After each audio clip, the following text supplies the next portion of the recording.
मंगलमय परात्पर अखिलेश्वर अखिल ब्रह्मांड नायक परात्पर परब्रह्म भगवान श्री राम की वांगमय प्रतिमूर्ति राम कथा। आए हुए सभी भक्तों को जय श्रीमन्नारायण, जय श्री सीताराम, जय गौरी गोपाल, जय श्री कृष्णा, राधे राधे। कैसे हैं आप सब लोग? सदा अच्छे रहें आप, सदा भगवान की कृपा बनी रहे आप पर। इन्हीं मंगल कामनाओं के साथ गणेश जी के चरणों में प्रणाम करते हुए आइए चर्चा में प्रवेश करते हैं भगवान की कथा में। इस कथा में लालबाग के राजा समिति की ओर से यह सुंदर सा आयोजन आप सब सुन रहे हैं, जिसमें हमारे भैया श्री राकेश बिंदल जी चेयरमैन, प्रदीप कुमार अग्रवाला जी प्रधान, Satyabhushan Jain ji senior vice chairman, Dharampal Singla ji मुख्य यजमान, अनिल वाधवा जी, रतन कुमार जाखोदिया जी, अनिल गुप्ता जी, आदेश जैन जी, पवन मित्तल जी, विनोद गुप्ता जी, वीरेश गुप्ता जी, सुधाकर कुमार जी, श्री कृष्ण गुप्ता जी, ऋषभ जैन जी, संजीव सिंगल जी, राजेश गुप्ता जी, विनोद गौतम जी, मनीष जिंदल जी, रूपेश सिंगल जी, अशोक गुप्ता जी। एक बार सभी आयोजनकर्ता समिति के लिए सुंदर करतल ध्वनि के साथ इनका अभिवादन करें, वंदन करें कि इनके द्वारा हम सबको, समस्त भारतवासियों को और दिल्ली वासियों को कथा की गंगा में डुबकी लगाने का अवसर मिला। भगवान आप सभी को सुखी रखें। लालबाग के राजा समिति जिन्होंने सुंदर से गणेश जी का ये पावन उत्सव रखा हम सबके मध्य, ये लोग सदा सुखी और स्वस्थ रहें। आप सभी आए प्रेम की गंगा में डुबकी लगा रहे हैं। आप सबकी उपस्थिति में आओ अब कथा में प्रवेश करें। कल हम लोगों ने सुना कि भगवान श्री शिव का विवाह माता पार्वती से संपन्न हुआ। माता पार्वती, जब माता पार्वती का विवाह हुआ भगवान शिव के साथ, तो भगवान शिव बड़े प्रेम से कैलाश में विराजे। शंकर जी कहाँ रहते हैं? बोलो, कैलाश।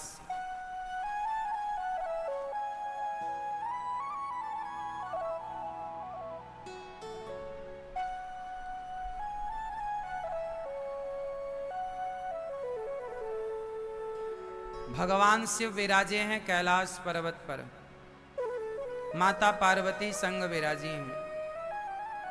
भगवान शिव का विवाह हुआ है।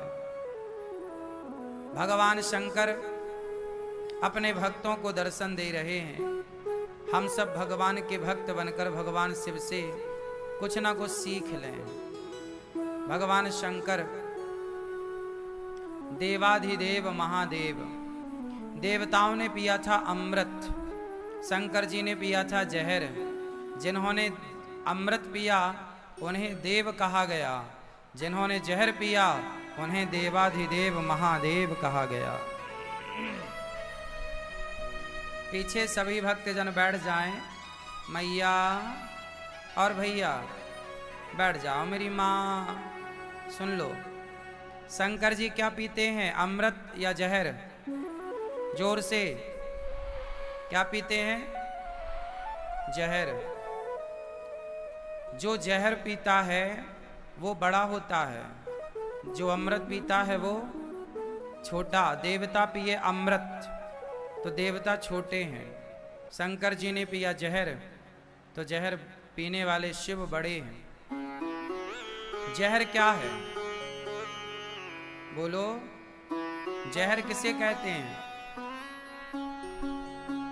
मैया, ओ मेरी माँ, बताओ जहर किसे कहते हैं? क्या है जहर? समाज का अपमान। जब आपका कोई अपमान करे, आपकी तरफ गालियां फेंके, तो वो क्या है? वही तो जहर है। आपका सम्मान ही अमृत है और आपका अपमान ही जहर है, सम्मान का अमृत पीने वाला देव हुआ, अपमान का विष पीने वाले भगवान शिव देवाधिदेव महादेव हुए। आप में से कितने लोग भगवान शिव के भक्त हैं? शिव के भक्त हो तो शिव जी से सीखो कि जैसे शिव जी अपमान का जहर पीते हैं तो हम भी अपमान का जहर पिएं और शिव जी की तरह प्रसन्न रहें हर हाल में। ठीक है। भरी सभा में दक्ष ने भगवान शिव को गालियां दी। माता सती के पिता दक्ष ने खूब गालियां दी, पर शिव जी वो जहर गालियों का अपमान का सारा विष पीते रहे, कोई उत्तर नहीं दिया। यही शिव जी हमें मैसेज दे रहे हैं, सिखा रहे हैं। शंकर, हमारा दिमाग गर्म होता है।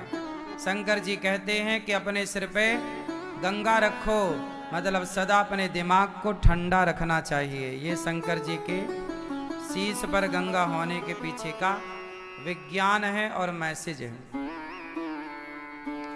भगवान शंकर और पार्वती विराजे, कथा शुरू। अच्छा, शंकर जी अपनी पत्नी के संग जब विराजते हैं, बैठते हैं, तो संसार की बातें नहीं करते, सदाशिव भगवान की बातें करते हैं।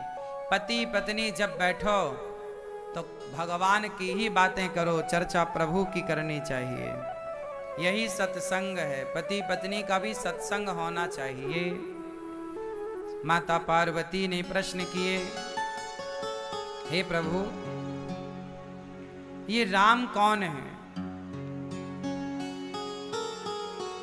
एक राम दशरथ जी के पुत्र हैं, तो ये राम कौन है जिनका आप ध्यान करते हैं? क्या ये और वो दोनों एक ही हैं या अलग अलग हैं? हे प्रभु आप बताओ कि राम जी ने रावण को क्यों मारा? हे प्रभु आप बताओ। माता पार्वती पूछ रही हैं कि ये बताओ कि रावण ने माता सीता का अपहरण क्यों किया? मतलब पूरी राम कथा सुनना चाहती हैं माता पार्वती। शंकर जी कहते हैं,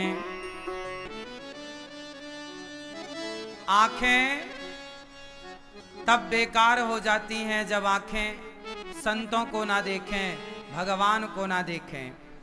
आंखों का होना तब सार्थक है जब इन आंखों से संतों का दर्शन किया जाए, भगवान के भक्तों का और भगवान का दर्शन किया जाए। इसलिए आंखें किसे देखने के लिए हैं? आप लोग देखते हैं आंखों से सुंदरता, किसी स्त्री की सुंदरता, किसी पुरुष की सुंदरता, लेकिन आंखें वही आंखें सार्थक हैं जो भगवान की सुंदरता में डूबी रहें, भगवान के गुणों में डूबी रहें, कि प्रभु को देखें, भगवान का कितना सुंदर रूप है,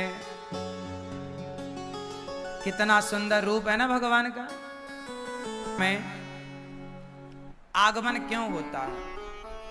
जब जब हो यह धर्म की हानि, बाढ़हि असुर अधम अभिमानी, तब तब धरी प्रभु विविध शरीरा। अब शंकर जी क्या क्या सुना रहे हैं जरा सुनिए।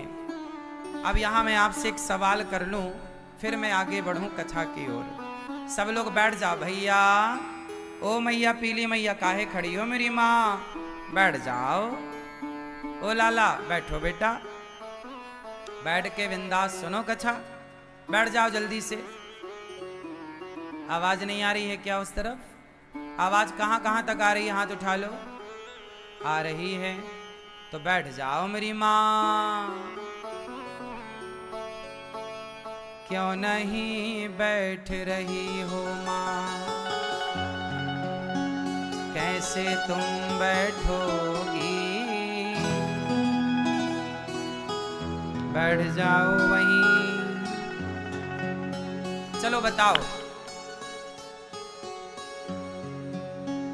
मैया, ये बताओ भगवान किसे कहते हैं? अब कोई आपसे सवाल कर ले कि भगवान किसे कहते हैं, तो क्या उत्तर होगा? बताओ, आप बताओ भगवान किसे कहते हैं? बताओ भगवान किसे कहते हैं?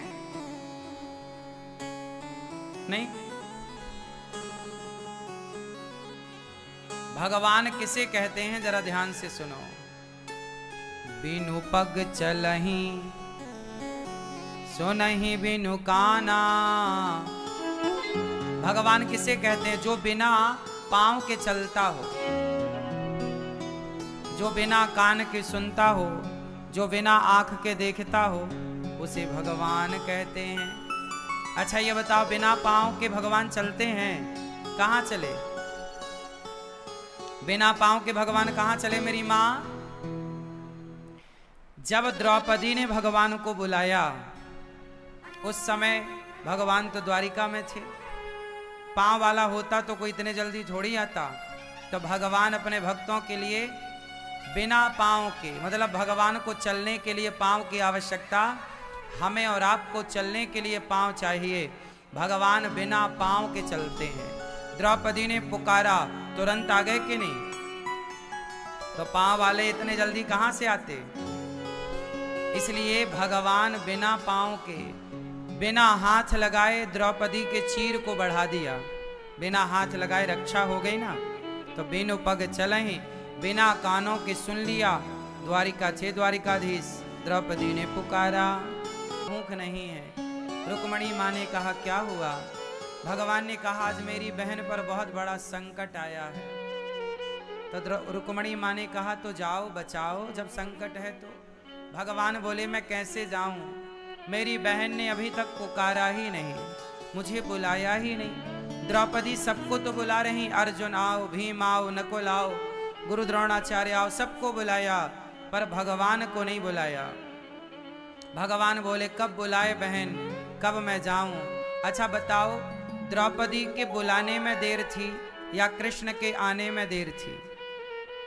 बोलो मैया, ओ मैया, देर किसने लगाई?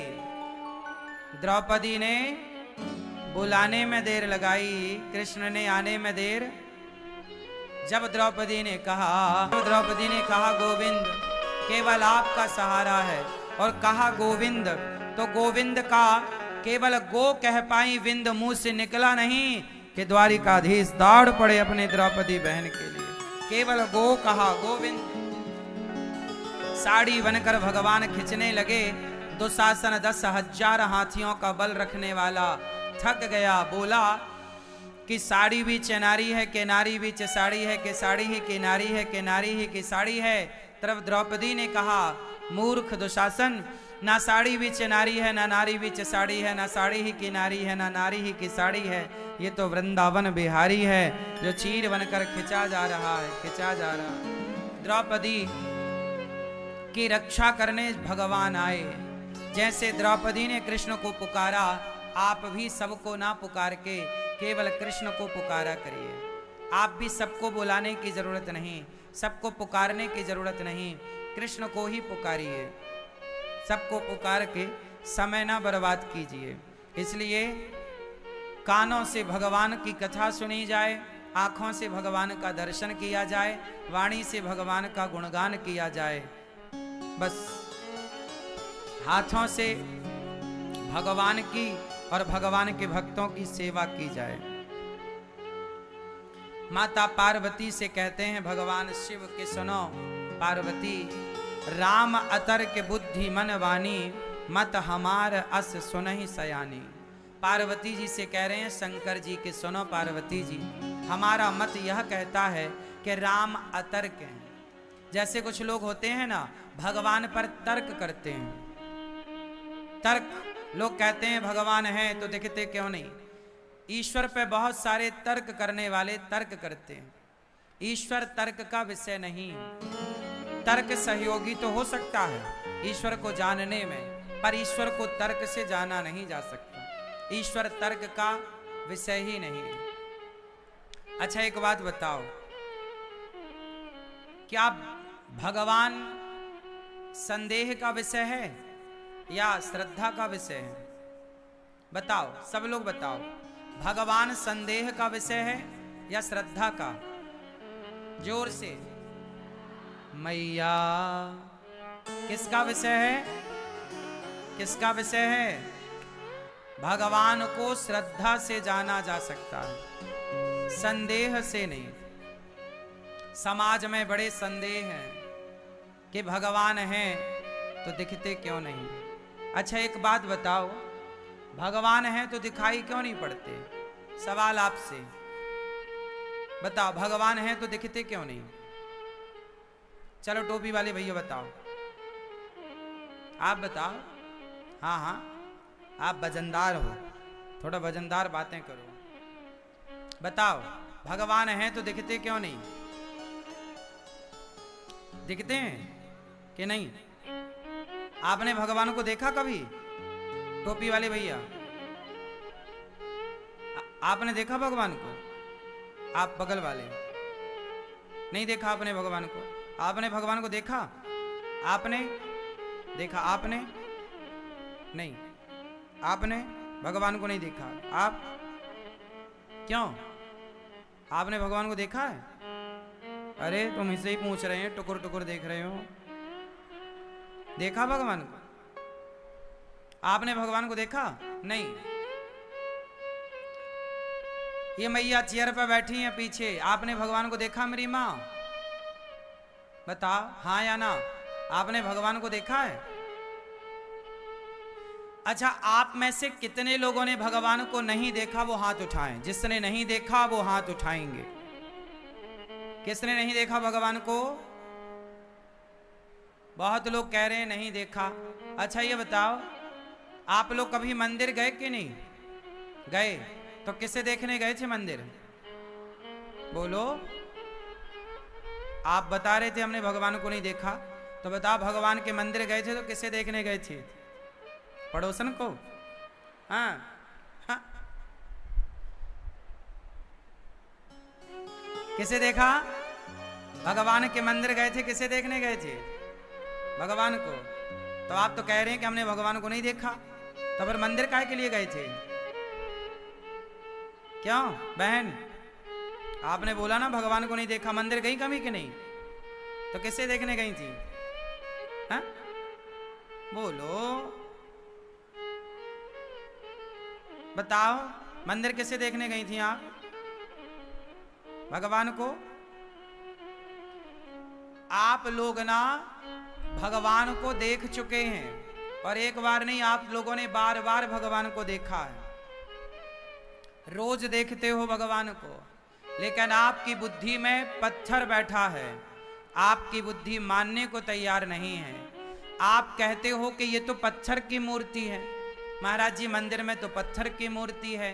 भाई मंदिर में पत्थर की मूर्ति उनके लिए है जो, देखो गंगा नदी है, उनके लिए जो श्रद्धा नहीं रखते, पर जो गंगा में श्रद्धा रखते हैं उनके लिए गंगा नदी नहीं, गंगा माता है। मानो तो मैं गंगा माँ हूं, ना मानो तो बहता पानी। मानो तो गंगा माँ है, ना मानो तो बहता पानी है। मानो तो भगवान मंदिर में भगवान है, कण कण में भगवान है। मानो तो कण कण में ईश्वर है, ना मानो तो कहीं नहीं है। मानो तो माता पिता भगवान है, ना मानो तो माता पिता कौन है? सब मानने पर निर्भर करता है। कोई बेटा अपने माँ बाप को भगवान मानता है, तो कोई बेटा अपने माँ बाप को दुश्मन मानता है। हाँ या ना? कोई माँ बाप की आरती उतारता है, तो कोई बेटा माँ बाप को लाठियों से मारता है। बात सही है? ये तो आपके मानने पर निर्भर करता है कि आप अपने माँ बाप की श्रद्धा से आरती उतारेंगे या लाठियों से मारेंगे। उसी तरह ये तो आपके भाव पर निर्भर करता है कि आप मंदिर में बैठी मूर्ति को पत्थर मानेंगे या भगवान मानेंगे। यदि भगवान मानेंगे तो वो भगवान बन के फल देगी, पत्थर मानेंगे तो वो पत्थर है। प्रहलाद जी ने मान लिया कि ये भगवान है, तो खंबा तोड़ के भगवान आ गए। मान लेने से काम बन जाता है। अच्छा बताओ, माना कि 10 लड्डू हैं, माना कि 10 लड्डू हैं और इन 10 लड्डुओं में 2 लड्डू आपने खाए, बताओ कितने बचे? मैया माना कि 10 लड्डू हैं और उस 10 लड्डुओं में 2 आपने खाए, बताओ कितने बचे? बताओ 8। अब बताओ सवाल हल हो गया कि नहीं? उत्तर दो। क्या आपने लड्डू खाए? ना तो आपने लड्डू खाए, ना तो यहां कोई लड्डू है, लेकिन सवाल हल हो गया कि नहीं? जब मान लेने से सवाल हल हो गया गणित का।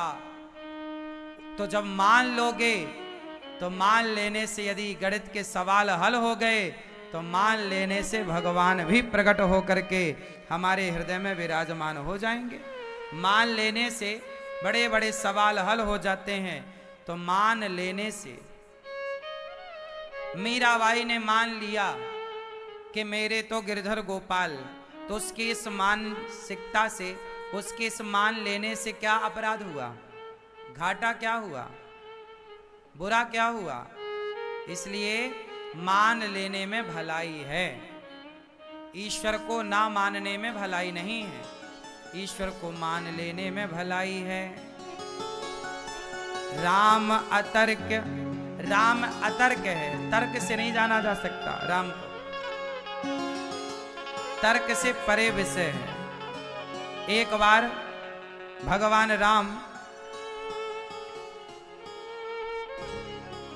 राम जन्म के हेतु अनेका, राम जी का अवतार क्यों हुआ? एक बार जय और विजय नाम के द्वारपाल थे भगवान नारायण के। सनकादि वहां आए तो भगवान से मिलने के लिए रोक दिया जय विजय ने। तब सनकादियों ने श्राप दिया कि जाओ राक्षस हो जाओ। तो श्राप के कारण जय विजय राक्षस बने, जिसके कारण भगवान को जय विजय पर कृपा करने के लिए वही रावण कुंभकर्ण बने और भगवान को आना पड़ा। एक बार कश्यप अदिति मां तपस्या किए जिनके यहाँ भगवान को आना पड़ा। एक बार नारद जी ने भगवान को श्राप दिया और नारद जी के श्राप के कारण भगवान को धरती पे राम बनकर आकर लीला करनी पड़ी। पार्वती माँ ने कहा कारण कवन श्राप मुनि दीन्हा, का अपराध रमापति कीन्हा। क्यों? नारद जी ने श्राप दिया एक बार कि आपको आना पड़ेगा। पार्वती माँ ने कहा कि हमारे गुरुजी ने श्राप क्यों दिया? कोई अपराध तो रमापति ने मतलब भगवान नारायण ने किया होगा। तो माता पार्वती को कथा विस्तार से सुना रहे हैं। अब कथा विस्तार से सुनने के लिए आप लोग बिल्कुल सजग और सावधान हो जाओ, बहुत सावधानी से सुनो। अच्छा एक बात बताओ, कुत्ता हड्डी चबाता है, कुत्ता को हड्डी मिल जाए ना तो वो उसे बार बार चबाता रहता है। और शेर आ जाए तो कुत्ता वो हड्डी लेकर के भाग जाता है। कुत्ते को लगता कहीं ये शेर मेरी ये हड्डी छीन ना ले। उसी तरह आज गोस्वामी तुलसीदास जी कह रहे हैं कि इंद्र उस कुत्ते की तरह नारद जी पर शक कर रहा है कि कहीं नारद जी हमारा इंद्र लोक ना ले लें तपस्या के बल पर। तब इंद्र ने अपने देवताओं के स्वर्ग की अप्सराओं को, इंद्र ने अप्सराओं को भेजा कि जाओ, कामदेव को भेजा, जाओ जरा नारद जी की तपस्या भंग करके आओ। अब नारद जी की तपस्या भंग करने के लिए स्वर्ग की अप्सराएं और कामदेव आए। कामदेव ने बड़ा प्रयास किया, सारे बाण चलाए, पर कामदेव के सारे प्रयास करने पर भी नारद जी की तपस्या डिगी नहीं। नारद जी की तपस्या इस तरह थी कि कामदेव ने पूरा प्रयास कर लिया पर नारद जी की तपस्या को वो डिगा ना पाए, नारद जी को वह परेशान ना कर पाए। याद रखिएगा भक्तों, आपकी सफलता जैसे ही सामने आएगी जैसे आप सफल होने वाले होंगे कि आपके जीवन में भी अप्सराएं आनी स्टार्ट हो जाएंगी। तो आपको भी इन अप्सराओं से बचना है। यदि नहीं बचे तो नाश हो जाएगा, और बच गए तो जय जयकार होगी। इसलिए आपको भी अप्सराओं से बचना है। नारद जी के सामने कामदेव आए। कामदेव ने खूब प्रयास किया, पर नारद जी की तपस्या वो कामदेव भंग ना कर पाए।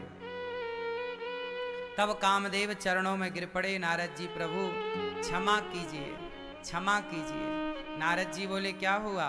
कामदेव बोले कि मैंने सारा प्रयास कर लिया, पर आपकी तपस्या को मैं भंग ना कर पाया।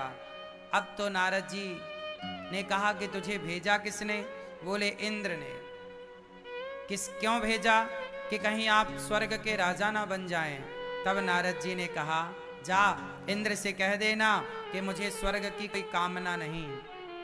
जाओ, तुम कामदेव मुझे पराजित ना कर पाए। अब नारद जी को इस बात का घमंड आ गया कि मैंने काम को जीता, मैंने क्रोध को जीता, और मैंने लोभ को जीता। ना तो स्वर्ग का लोभ, ना तो कामदेव पर क्रोध, और ना कामदेव से विचलित भय। तो नारद जी बोले, मैंने तीनों को जीत लिया। अच्छा, काम क्रोध को जीत लेना बहुत अच्छी बात है, लेकिन जीतने का घमंड आ जाए तो बुरी बात है। यदि घमंड आया तो आप इसमें उलझेंगे ही उलझेंगे, कोई आपको बचा नहीं सकता। बात समझ में आई? क्यों भैया चश्मा वाले, समझ में आ रही है बात? हम कभी ये ना कहें कि काम को हमने जीत लिया, हम कभी ये ना कहें कि क्रोध को हमने जीत लिया, हम कभी ये ना कहें कि हमने लोभ को जीत लिया। जीतना अच्छा है। नारद जी को अभिमान आ गया, जी मैंने सब कुछ जीत लिया। अब नारद जी को लगा कि मैं तो खुद भगवान हो गया। नारद जी सबके पास जा जाके अपनी बात कहने लग गए। मैंने काम को जीता, मैंने क्रोध को जीता, मैंने लोभ को। सबको बताए बताते शंकर जी के पास गए। शंकर जी के पास गए और बार बार बिनवऊ मुनि तो ही सारी बात शंकर जी को सुनाई। नारद जी ने कहा, शंकर जी आपने कुछ सुना? आज का अखबार पढ़ा? शंकर जी बोले, नहीं हमने तो नहीं पढ़ा। नारद जी बोले, आपने सुना नहीं? मैंने काम को जीत लिया। शंकर जी बोले, अच्छा। नारद जी बोले, मैंने क्रोध को जीत लिया। शंकर जी बोले, अच्छा। मैंने लोभ को भी जीत लिया। शंकर जी बोले, अच्छा। शंकर जी ने हाथ जोड़ के कहा, हे नारद जी, जो आपने बताया हमें बताया यहाँ तक तो सही है। ये बात तुम भगवान विष्णु जी को मत बता देना, भगवान नारायण के पास जाके मत बता देना, ये वहां मत बताना। अब तो भगवान शंकर जी ने समझाया, शंभो खूब समझाया शंकर जी ने नारद जी को कि सुनो, जो बात हमें बताई ये बात आप भगवान विष्णु को मत कहना। पर नारद जी कहां मानने वाले थे, कहां समझने वाले। खूब बताया, शंकर जी समझा रहे हैं, अभिमान नहीं, अभिमान नहीं। नारद जी गए। क्षीर सिंधु गवने मुनिनाथा। एक बार नारद जी क्षीर सागर, जहां भगवान नारायण बैठे हैं, लेटे हैं, वहां पर नारद जी गए। और जैसे नारद जी गए तो भगवान उठ कर खड़े हो गए। हरस मिले उठ रमा निकेता। भगवान खड़े हो गए। नारद जी आओ आओ। कैसे आना हुआ? नारद जी समझ गए कि इन्हें पता चल गया, इसलिए देखो हम आए तो इन्होंने खड़े होकर हमारा अभिवादन किया। अब तो नारद जी का अभिमान सिर चढ़ के बोलने लग गया। नारद जी कहने लग गए, काम चरित नारद सब भाषे। सारी काम कथा नारद जी ने सुनाई कि प्रभु आपने सुना मैंने काम को जीता, मैंने क्रोध को जीता, मैंने लोभ को जीता। सारी काम कथा जब नारद जी ने सुनाई तो शंकर जी भगवान विष्णु बोले कि नारद जी, आप जैसे संतों के लिए काम क्रोध को जीत लेना कौन सी बड़ी बात, कोई बड़ी बात नहीं। अब तो नारद जी को अभिमान आ गया, को लगा कि अब ऑपरेशन करना ही पड़ेगा। देखो अभिमान कितना भयंकर है। नारद जी को अभिमान आ गया। मैया, ओ चप्पल वाली मैया, कहां तुम घुसी आ रही हो मेरी माँ? बैठ जाओ। पीछे से वहीं बैठ जाती, आवाज तो वहां भी आ रही है। जहां हो वहीं बैठ जाओ मेरी माँ, जल्दी से बैठो। जहां हो सब बैठ जाओ, टुप्पी टाप बैठो शांति से। पीछे भी आवाज आ रही है, कथा सुन लो, जहां जगह मिले वहीं बैठ जाओ, सुन लो शांति से। सुनो।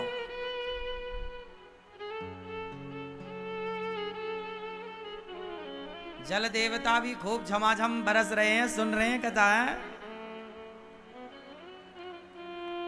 सुन लो, देवता भी आ रहे हैं कथा सुनने के लिए। जब गणेश जी सुन रहे हैं तो देवता बोले हम भी सुने आवे।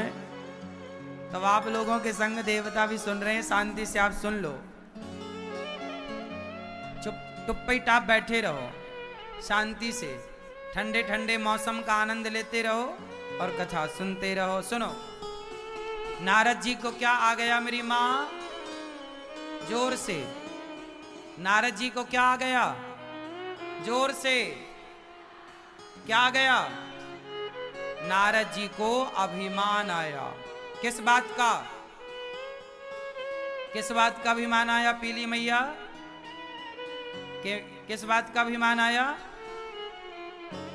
कि मैंने काम को, क्रोध को, लोभ को जीत लिया। ये जीतने का अभिमान आया नारद जी को। भगवान को लगा कि इनका उपचार करना ही पड़ेगा। तब भगवान ने अपनी योग माया से एक नगर बनाया बड़ा सुंदर। उस नगर में एक स्त्री, और बड़ा सुंदर नगर, एक स्त्री बनाई जिस स्त्री का नाम था विश्व मोहिनी। क्या नाम था उस स्त्री का? जोर से। एक विश्व मोहिनी नाम की एक स्त्री बनाई भगवान ने। अब नारद जी जैसे ही भगवान नारायण के लोक से बाहर निकले तो उन्होंने देखा एक सुंदर सा नगर।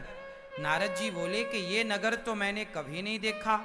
अच्छा, वो नगर भगवान की माया से बना था। अब जैसे ही नारद जी वहां गए तो वहां राजा ने कहा, महाराज आओ, महाराज मेरी बेटी का विवाह है, इसके लिए कोई बढ़िया योग्य वर होए तो बताओ, इसको कैसा पति मिलेगा, जरा भविष्यवाणी करो। नारद जी बोले लड़की कहाँ है? तब विश्व मोहिनी आई, और जैसे ही विश्व मोहिनी पर नजर पड़ी नारद जी की, नारद जी खुद लट्टू हो गए विश्व मोहिनी पर। नारद जी को लगा वाह, काश इस लड़की से मेरा ब्याह हो जाता तो मेरी बल्ले बल्ले हो जाती। नारद जी कामदेव को अभी अभी इन्होंने जीता है, और अब देखो तुरंत एक स्त्री के ऊपर मोहित हो गए नारद जी। तो कब आप जीत लो अपने मन को और कब आपका मन मोहित हो जाए, ये आपके बस में कुछ भी नहीं है। ज्ञानी मूढ़ न कोय। बात समझ में आ रही है? अब नारद जी को वो स्त्री बड़ी पसंद आई, विश्व मोहिनी। नारद जी हाथ देखने के लिए पकड़े तो हाथ पकड़ ही लिया नारद जी ने कि अब नहीं छोड़ेंगे। अब नारद जी को लगा कि हम विवाह कर लें तो बहुत अच्छा हो जाए। जो ये ही बरय अमर सोई होई। नारद जी बोले जो इससे वर्ण कर लेगा वो अमर हो जाएगा। नारद जी बोले यदि ये मेरी पत्नी बन गई तो मैं अमर हो जाऊंगा, मैं खुद भगवान हो जाऊंगा। अब तो नारद जी के मन में लड्डू फूटने लग गए। अच्छा ये बताओ, नारद जी को अभिमान आया, ये अभिमान आना सही है या गलत है? उत्तर दो। आप में से कितने लोगों के भीतर अभिमान है? जिसके अंदर अभिमान है वो हाथ उठाएं।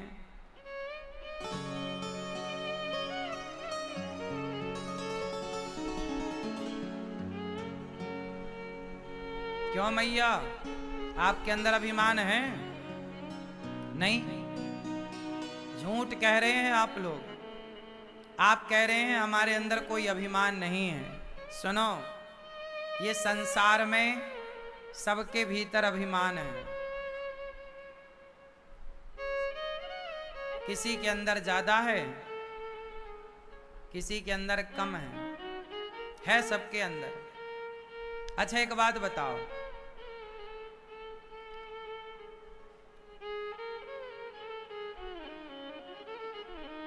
आप में से कितनों के पास खुद का घर है? वो घर आपका है? आप में से कितनों के पास बच्चे हैं? वो आपके हैं? तो किसके उठा लाए? हाँ, किसके बच्चे ले आए फिर आप लोग?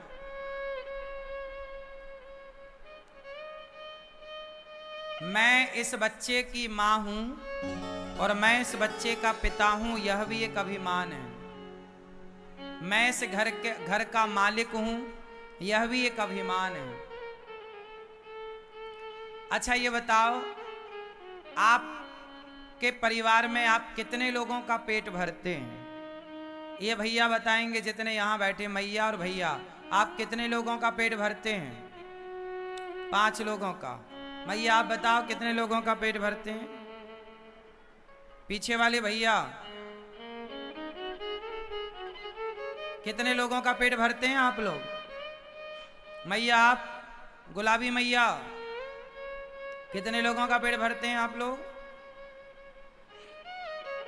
कुछ लोग कहते हैं महाराज जी हम 2 लोगों को पाल रहे हैं, हम 10 लोगों को पाल रहे हैं। कुछ लोग कहते हैं हम 10 लोगों का पेट भरते हैं। कुछ लोग कहते हैं हम 5 लोगों का पेट भरते हैं। सुनो, मैं किसी का पेट भरता हूं, यह भी एक अभिमान है। मैं इस बच्चे का पिता हूं, यह भी एक अभिमान है। मैं कुछ हूं, यह भी एक अभिमान है। हमें इन सब अभिमानों से बचने के लिए क्या करना पड़ेगा, वो आपको समझाता हूं, सुनो। अच्छा ये बताओ, आपके बच्चों में आपका शेयर कितने % है?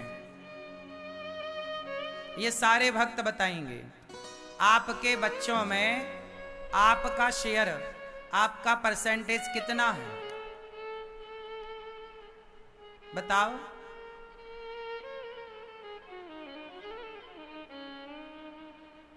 क्या मैया 100%? ये मैया कह रही है 100%। दूसरी मैया बता, पीछे वाली पंखा झलकाने वाली मैया, कितने % आपका शेयर है?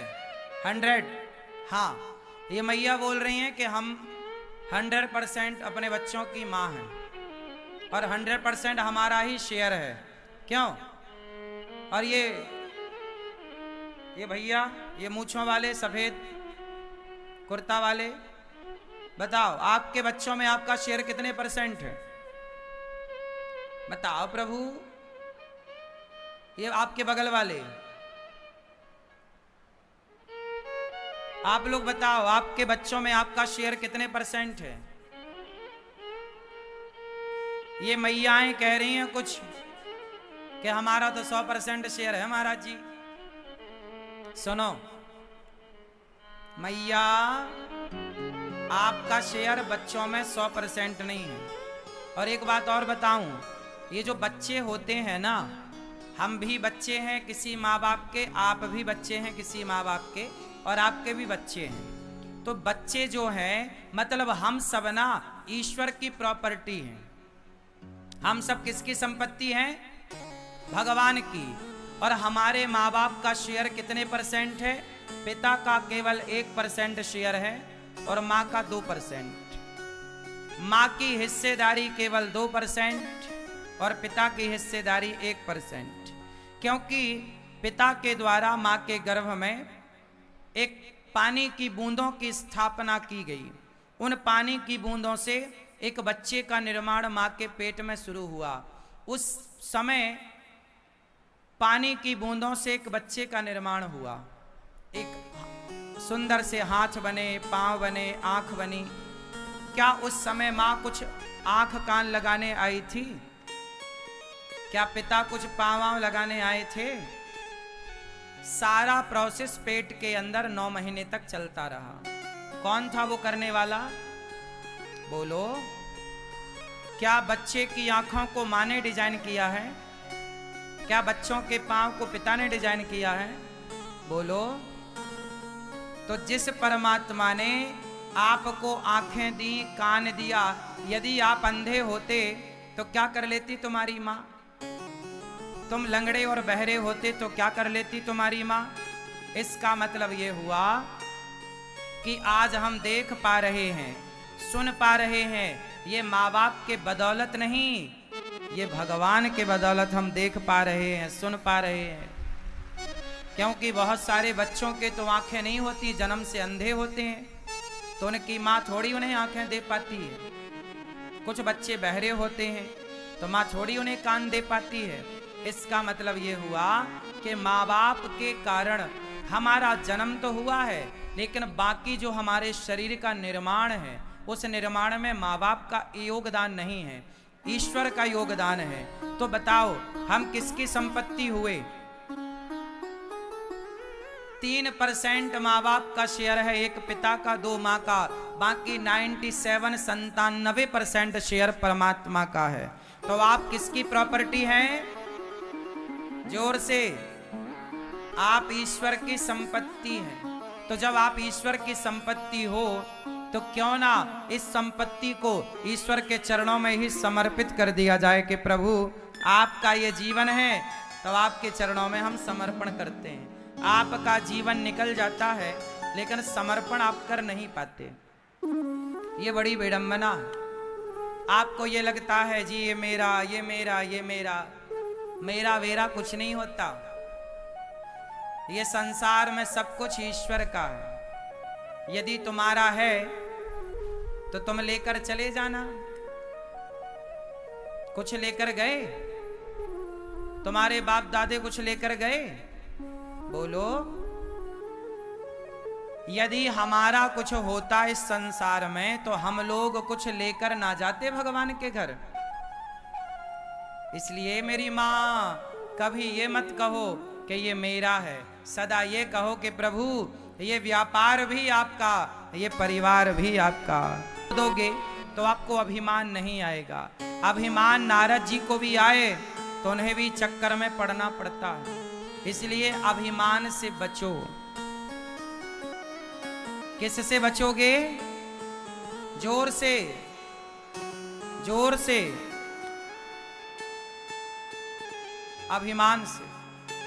किससे बचोगे?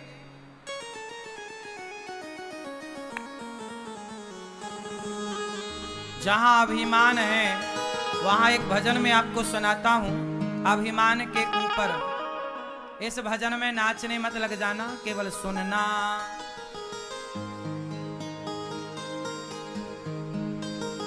हाँ, अभिमान जब आए तो ये भजन गुनगुना लिया करो। और एक अर्थी, एक गांव से एक डोली चली, दूसरे गांव से एक अर्थी चली। दोनों की भेंट एक चौराहे पर हुई और डोली ने अर्थी को देखकर कह दिया, ऐ अर्थी हट जा मेरे रास्ते से, चली जा। अर्थी ने कहा, बहन मैं तो अपने रास्ते ही जा रही हूं। अर्थी की अंतरात्मा बोल पड़ी, डोली इतने बड़े बोल क्यों बोलती है, इतना अभिमान क्यों करती है।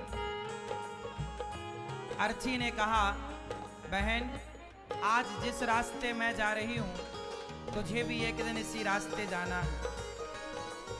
इतना अभिमान अच्छा नहीं है बहन, तो राख बनकर उड़ जाएंगे। यही आपकी और हमारी सत्यता है। हमारी राख 50 रुपए के घड़े में समा जाएगी। आप में से कितनों की राख एक दिन 50 रुपए के घड़े में समाएगी, जरा बताओ। तो हमारी आज कितना भी बड़ा आप घर बना लो, कितनी भी महंगी गाड़ी खरीद लो, कितना भी शोहरत जोड़ लो, लेकिन आखिरी में तो 50 रुपए के घड़े में ही ठिकाना लगेगा। इसलिए घमंड किसका करें बताओ। क्या है आपके पास ऐसा कि आप उसका घमंड करो। बड़े बड़े लोगों का क्या बचा साहब, रावण का क्या बचा कि तुम्हारा क्या बचेगा। इसलिए घमंड में ना रहो। सब कुछ संसार ईश्वर का है, हम सब ईश्वर की संपत्ति हैं। हमारी हैसियत उस माटी के घड़े में भरी राख के अतिरिक्त क्या है। राख ही आप हैं, राख ही हम हैं। घमंड ना हो, सादगी से जीवन जियो। जो मिला है ईश्वर का धन्यवाद देकर प्रभु की सेवा करो। नारद जी उस विश्वमोहिनी नाम की स्त्री पे मोहित हो गए और भगवान के पास चले गए। भगवान से कहा, प्रभु आपन रूप देहु प्रभु मोही, आन भांति नहीं पावो ही। हे प्रभु आप अपना रूप हमें दे दो। भगवान बोले, किस लिए? बोले, हमें विवाह करना है, हमें एक लड़की पसंद आई है। ये वही नारद जी हैं जो कह रहे थे जी हमने काम को जीत लिया और अब कह रहे हैं हमें विवाह करना है। तो नारद जी ने यहाँ एक बात बढ़िया, हे प्रभु ऐसी कृपा करो, जेहि विधि हो या नाथ हित मोरा, जिस प्रकार मेरा हित हो अब वैसी कृपा करो। तब भगवान ने कहा, जेहि विधि हो यही परम हित, नारद सुनहु तुम्हार, सोई हम करब नान कछु, बचन नम्र शाह हमार। अब नारद जी तुम्हारा हित जिसमें होगा हम वही करेंगे। नारद जी क्या कह रहे हैं कि आप अपना सुंदर वाला रूप हमें दे दो तो हम उस लड़की से ब्याह कर लें। भगवान ने कहा, हमारा सुंदर वाला तो नहीं पर बंदर वाला जरूर मिलेगा। और भगवान ने नारद जी को क्या बना दिया? जोर से नारद जी को बंदर का रूप दे दिया। नारद जी को बंदर वाला रूप दे दिया और नारद जी विश्वमोहिनी के स्वयंवर में जाकर के खड़े हो गए। विश्वमोहिनी सबको देख रही हैं माला लेकर के कि किसके गले में पहनाऊं। तो नारद जी बंदर बन के जाकर बैठ गए और विश्वमोहिनी के सामने खड़े हो गए, हमें माला पहनाओ। विश्वमोहिनी ने कहा, राम राम राम, बंदर भी आए हैं हमारे ब्याह में। जिस पंक्ति में नारद जी बैठे उस पंक्ति को छोड़ करके दूसरी पंक्ति में चले गए। विश्वमोहिनी जी चली गई। नारद जी ने खूब प्रयास किया कि हमारे गले में माला पहनाया जाए, पर नहीं पहनाया गया। तब भगवान नारायण प्रकट हो गए, भगवान विष्णु, और जाकर विश्वमोहिनी ने माला पहनाया, भगवान को वरण किया। तब भगवान शिव के वहां पर 2 गण थे। शिव गणों ने कहा, नारद जी एक बार आप अपना मुंह तो देखो। तो जब मुंह देखा पानी में तो नारद जी बंदर के दिखाई पड़े। नारद जी बोले, राम राम, हे प्रभु आपने हमारे साथ गलत किया, हमें बंदर बनाया। अब तो बड़े गुस्से में नारद जी, दे हूँ श्राप की मरी हूँ जाई, जगत मोर उपहास कराई, बीच ही पंच मिले धनुजारी, संग रमा सोई राजकुमारी। अब नारद जी जिस विश्वमोहिनी से ब्याह करना चाहते थे वो विश्वमोहिनी तो भगवान विष्णु की पत्नी हो गई। नारद जी बड़े गुस्सा में कि आपने मेरा उपहास कराया, मुझे बंदर बना दिया, पर संपदा सकहूं नहीं देखी, आपको दूसरों की भलाई देखी नहीं जाती, जाओ मैं आपको श्राप देता हूं, परम स्वतंत्र ना सिर पर कोई, आप स्वतंत्र हो ना, इसलिए जो आपको आता है मन में वो करते हो। श्राप देता हूं कि जैसे आपने हमें बंदर बनाया है, आपको भी बंदरों की जरूरत पड़ेगी। जैसे मैं पत्नी के लिए तड़प रहा हूं, आपको भी पत्नी के वियोग में तड़पना पड़ेगा, जंगल जंगल भटकना पड़ेगा। भगवान ने श्राप को स्वीकार किया और नारद जी को अब होश आया कि हे भगवान, मैंने तो काम को जीत लिया था और उसी काम के वेग में आकर मैंने प्रभु को श्राप दे दिया। चरणों में गिर पड़े नारद जी, प्रभु क्षमा कर दो, अब हमारा श्राप मिथ्या हो जाए। भगवान बोले नहीं, आपका श्राप मिथ्या नहीं होगा, आपके श्राप को रखने के लिए, आप जैसे ऋषि की वाणी को सत्य करने के लिए अब मुझे राम का अवतार लेकर जाना पड़ेगा। और नारद जी के श्राप के कारण भगवान का राम रूप में अवतार हुआ। तो राम जी के अवतार का ये कारण भी था नारद जी का श्राप, ये कारण है।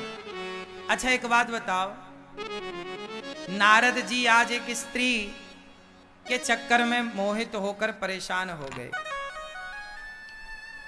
क्या नारद जैसे संत भी मोहित हो सकते हैं? नहीं। तो मोहित क्यों भये? देखो ऐसा है कि ये संत लोग ये लीला करके इसलिए समाज को बताते हैं कि अभिमान करेंगे तो नारद जी भी उलझ जाएंगे, तो हम और आप फिर कौन हैं? इसलिए हम शरण में रहें, अभिमान के शिकार न बने। जब माँ बच्चे को चलाती है ना, तो माँ जब बच्चे को चलाती है तो बच्चा सीधा चले, इसके लिए माँ उल्टी चलती है, पीछे की तरफ चलती है और बच्चे से कहती है आजा आजा आजा आजा, ताकि बच्चा कोई बोले कि माँ आप उल्टी क्यों चल रही हो? तो माँ बोली कि मैं उल्टी इसलिए चल रही हूँ ताकि मेरा बच्चा सीधा चलना सीख जाए। तो संत लोग कई बार उल्टी लीला इसलिए करते हैं कि जगत के भक्त लोग सीधा चलना सीख जाएं। आप सीधा चलना सीखें, इसलिए कुछ लीलाएं उल्टी करनी पड़ती ताकि आपको मैसेज प्राप्त हो। एक बार मनु शत्रुपा, इन्होंने हो ही न विषय विराग, भवन बसत भाचा उत्पन, हृदय बहुत दुख लाग, जन्म गयऊं हरि भगत बिनु। हाँ ही न विषय विराग, मनु शत्रुपा को वैराग्य नहीं हुआ। तब इन्होंने कहा कि अब चतुर्थ अवस्था में, बुढ़ापे में सब छोड़कर इन्होंने 10,000 वर्षों तक तपस्या की। और भगवान जब प्रकट भये तो कहा कि आप जैसा पुत्र चाहिए। तब भगवान बोले कि मेरे जैसा तो कोई है नहीं, तो मैं ही आपके पुत्र के रूप में आऊँगा। तब मनु शत्रुपा के लिए भगवान ही पुत्र के रूप में प्रकट भये। तो इसलिए भगवान प्रकट भये। अच्छा एक बात बताओ, मनु शत्रुपा, मनु जी की 3 बेटियां हैं और 2 बेटे हैं। आकुति, देवहूति, प्रसूति नाम की 3 बेटियां, प्रियव्रत और उत्तानपाद नाम के 2 बेटे। मनु जी बहुत बड़े राजा हैं। मनु के नाम से ही हमें मनुष्य कहा गया। हम मनु की संतान हैं, इसलिए हमें मनुष्य कहा जाता है। मनु जी को वैराग्य नहीं हुआ। अच्छा एक बात बताओ, गृहस्थाश्रम में कितने वर्ष तक रहना चाहिए? बताओ मैया, सुन लो मेरी माँ, मैया ओ मेरी माँ, इधर चली मैं उधर चली, पता नहीं मैं किधर चली। कहाँ चली मेरी माँ? बैठ जाओ, शांति से सुन लो, उत्तर दो। ये बताओ गृहस्थाश्रम कितने वर्ष का होता है? ये लोग बताएंगे, सब लोग बताओ गृहस्थाश्रम कितने वर्षों का? जोर से पीछे वाली मैया, पीली मैया खड़ी हो गई मेरी मां, बैठ जाओ। इस तरफ के भक्त बताओ, गृहस्थाश्रम कितने वर्ष का होता है? जोर से, कितने? 50। कितने आश्रम होते हैं टोटल? क्यों, कितने आश्रम होते हैं? 4। कितने आश्रम होते हैं? 4। पहला आश्रम है ब्रह्मचर्य, दूसरा है गृहस्थ, तीसरा है वानप्रस्थ, तीसरा वानप्रस्थ और चौथा सन्यास। सुनो, शादी करने के बाद, विवाह करने के बाद जब तक बेटी और बेटे का विवाह नहीं हो जाता तब तक